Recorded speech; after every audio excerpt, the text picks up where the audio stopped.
Bonjour et bienvenue dans cette capsule où nous allons voir aujourd'hui comment établir le diagramme de solidification d'un liquide. Cela revient en fait à tracer l'évolution de la température grand T en fonction du temps petit t lors du passage d'un état liquide à un état solide pour une espèce quelconque. Pour cela, on peut utiliser le dispositif suivant. On prend un tube à essai qui contient le liquide que l'on veut tester, un milieu réfrigérant contenu dans un bécher, et dans le liquide que l'on souhaite tester, on rajoute un thermomètre, et puis on prend un chronomètre pour mesurer le temps. Voyons comment ça peut fonctionner sur une petite vidéo. On retrouve ici nos différents éléments, un milieu réfrigérant, le liquide à tester, le chronomètre et le thermomètre. Alors, je commence d'abord par placer le liquide à tester à l'intérieur du milieu réfrigérant, comme ceci.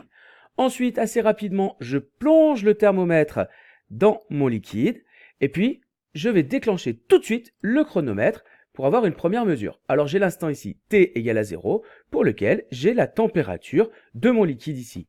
En l'occurrence 16 degrés. Je peux ensuite prendre des mesures toutes les 30 secondes ou toutes les minutes en fonction des cas. Voici.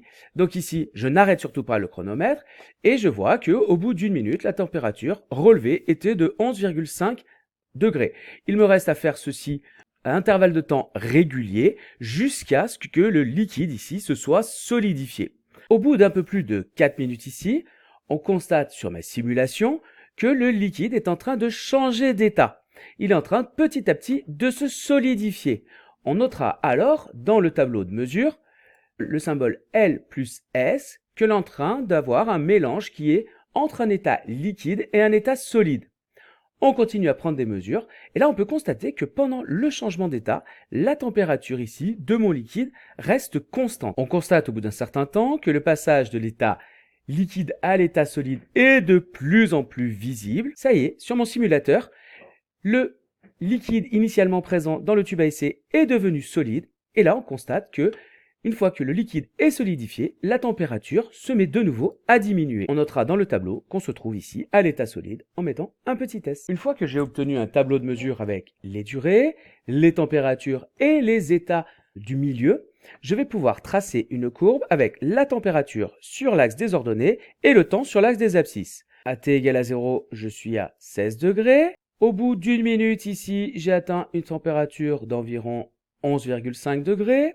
Et je place ainsi de suite toutes mes autres valeurs. Voici la représentation. Si je relie les points par une courbe, on obtient le diagramme de passage de l'état liquide à l'état solide pour la substance que je viens d'étudier.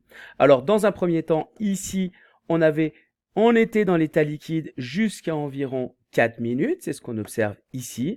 On observe ici que le passage où je suis entre un état liquide et un état solide se fait à température constante. Attention, ceci n'est vrai que pour les corps purs. Et puis ensuite, j'ai solide qui se refroidit dans cette partie-là de la courbe. On retrouve ici le type de diagramme que l'on obtient lorsqu'on veut observer la solidification d'un liquide.